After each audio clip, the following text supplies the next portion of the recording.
Bien-aimé, que la paix du Seigneur soit avec toi en ces 7 juillet 0707, une date très importante dans ma vie. C'est ma fête, c'est mon anniversaire. Sous la pluie, aujourd'hui il y a une pluie. Est-ce que je peux dire que c'est une pluie de bénédiction? Je suis sorti pour me promener un peu et réfléchir seul. Remercier le Seigneur pour toutes ces années sur la terre. Là, il y a une forte pluie. J'ai difficile à voir la route, alors je me suis arrêté. En signe d'action de grâce, dire merci au Seigneur et aussi partager avec vous qui m'avez soutenu depuis que j'ai lancé cette chaîne Affermir ma foi. Je ne sais pas en passant s'il y a quelqu'un parmi les abonnés qui célèbre aussi sa date anniversaire aujourd'hui en ce 7 juillet. Bon anniversaire, gloire au Seigneur qui nous a accordé sa grâce. La vie est une grâce, on n'achète nulle part. Si nous sommes encore vivants aujourd'hui, chacun à l'âge qu'il a, c'est vraiment un don de Dieu. Et prenons chacun un instant aujourd'hui pour lui dire merci. Et je suis aussi conscient que dans les milieux chrétiens, il y a de ceux-là qui ne célèbrent pas les anniversaires. Pour eux, célébrer l'anniversaire, ce n'est pas biblique, ce n'est pas recommandé dans la Bible. C'est satanique. J'ai lu toutes sortes d'articles sur le sujet. Moi, je suis de ceux qui croient que s'arrêter le jour de sa fête, de sa naissance, dire merci au Seigneur, n'est pas un péché. Parce que je ne maudis pas les jours qui m'a vu naître, mais je bénis les jours qui m'a vu naître. Et je dis merci à l'Éternel qui a permis que je naisse et qui m'a créé un être humain à sa ressemblance et non pas une fleur, un oiseau. Les actions de grâce sont dans la Bible comme une valeur, comme une pratique. Depuis l'Ancien Testament, nous voyons parmi quelques personnes qui ont marché avec le Seigneur, il y en a qui s'arrêtaient pour ériger un monument en souvenir des bienfaits de l'Éternel. Et s'arrêter le jour de sa naissance, même s'il n'y a pas un verset biblique qui dit il faut remercier Dieu le jour de sa naissance, il n'en demeure pas moins que ce n'est pas un péché. Bien au contraire, action de grâce, c'est toujours une bonne chose. Nous reconnaissons que nous ne sommes rien par nous-mêmes. Nous reconnaissons que nous existons par Dieu. Alors à toi qui t'arrêtes le jour de ton anniversaire pour action de grâce, il n'y a pas de condamnation biblique. Et ce n'est pas un sujet non plus de salut. Celui qui croit qu'il ne faut pas dire bon anniversaire, avec toutes les raisons qu'il avance, il ne pêche pas. Et celui qui s'arrête pour dire j'ai béni l'Éternel pour ces jours combien important dans ma vie, ne pêche pas non plus parce qu'il est tenté de rendre des actions de grâce à Dieu. Il n'y a pas de péché de rendre des actions de grâce à Dieu. Mais pour nous tous, qu'on croit qu'on ne croit pas, ce qui est plus important, c'est que nous puissions nous poser la question de qu'est-ce que j'ai fait de cette vie que Dieu m'a donnée. Regarde les années en arrière de toi. Quel a été ton impact dans la vie des gens autour de toi? Quelle est ton implication dans l'œuvre de Dieu? Et regarde l'avenir. Si te reste encore quelques mois, quelques semaines, qu'est-ce que tu aimerais accomplir qui donne gloire à Dieu, qui fait du bien aux gens et qui va te donner la joie de dire à la fin de tes jours, j'ai vécu une bonne vie.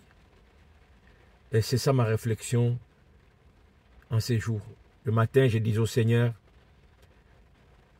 ma joie est partagée. J'ai la joie de réaliser que Dieu m'a accordé la grâce de vivre jusqu'à cette date. Et quand je pense à ceux-là avec qui j'ai passé ma jeunesse, il y a un frère en particulier qui nous avait quittés. Je n'avais même pas encore atteint l'âge de 19 ans. Il est mort très jeune. Il avait le même prénom que moi. Et à chaque anniversaire, je pense à ses frères, d'où qui était décédé dans des conditions vraiment tristes. Et il y a quelques années, 2 ou 3, j'ai appris aussi la mort d'un autre frère que j'aimais beaucoup, qui m'aimait beaucoup, musicien, chanteur comme moi, une très belle voix. Lorsqu'on chantait ensemble, c'était merveilleux. Alors on s'était perdu de vue. Jusqu'à l'année passée, je suis allé chercher de ces nouvelles sur Facebook. C'est là que j'avais vu des messages de condoléances. En menant des enquêtes, je réalise que le frère était déjà enterré plus de 6 mois. C'était triste d'apprendre ça. Alors nous qui sommes encore vivants par rapport à ceux qui sont partis, qu'est-ce que nous allons faire du petit temps qui nous reste? Moi j'ai dit au Seigneur, je meurs encore d'envie de te servir.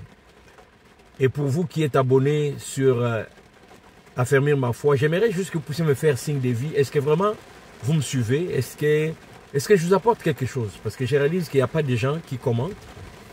Il n'y a même pas de gens qui partagent. Est-ce que je fais every till? Moi, je suis décidé de mon côté à être encore très présent, à apporter ma contribution à aider les gens dans leur foi. Parce que je pense que l'une des missions que le Seigneur me donne, c'est d'affermir la foi de ceux qui sont sauvés. Je n'ai pas la force dans l'évangélisation, mais je trouve que moi, le Seigneur m'a donné plus l'affermissement. Prendre les nouveaux convertis, l'amener à la maturité spirituelle. Et si tu es un nouveau converti, si peut-être dans ton environnement, tu n'as pas vraiment assez de ressources d'encadrement pour t'aider à grandir dans la foi, fais-moi signe dans tes commentaires. Et je suis prêt à m'investir pour t'apporter le peu que je peux afin de t'amener à la maturité spirituelle. Parce que c'est un sujet qui me tient à cœur. Je réalise de plus en plus que c'est ce à quoi je suis appelé. De prendre l'individu, le nouveau-né, de l'encadrer, de l'amener, de l'aider à comprendre la base de la foi chrétienne, lui donner des outils qui vont l'aider à devenir autonome sur le plan spirituel afin de vivre sa vie spirituelle, même seul, quand bien même qu'il est conseillé de vivre en communauté. Mais je crois que la force de la communauté dépend aussi de la force de chaque individu. Parce qu'il y a des gens que nous rencontrons dans l'église qui deviennent encore des pierres d'achoppement, mais quand on regarde de proche, on va réaliser que cette personne, ce n'est pas une personne mature, ce n'est même pas convertie, mais qui est là dans l'église et qui continue de vivre sa vie de pécheur, de païen, et on tolère sous prétexte que non, Dieu nous aime tous. Mais on ne fait rien pour l'aider d'abord à la vraie conversion, ensuite de cheminer avec lui vers la maturité spirituelle. Alors l'Internet nous offre cette opportunité de pouvoir être en communication, même loin et de différents pays. Bien, je vais m'investir sur cette plateforme pour apporter ma contribution avant que le Seigneur me prenne. Et en ce 7 juillet, je supplie l'Éternel de me donner vraiment encore, de me laisser quelques temps pour m'investir. Je vais laisser des ressources pour aider des générations futures à grandir dans la foi. Moi, j'ai eu quelques personnes qui m'ont aidé au début de ma foi. Maintenant, c'est à mon tour d'aider les autres.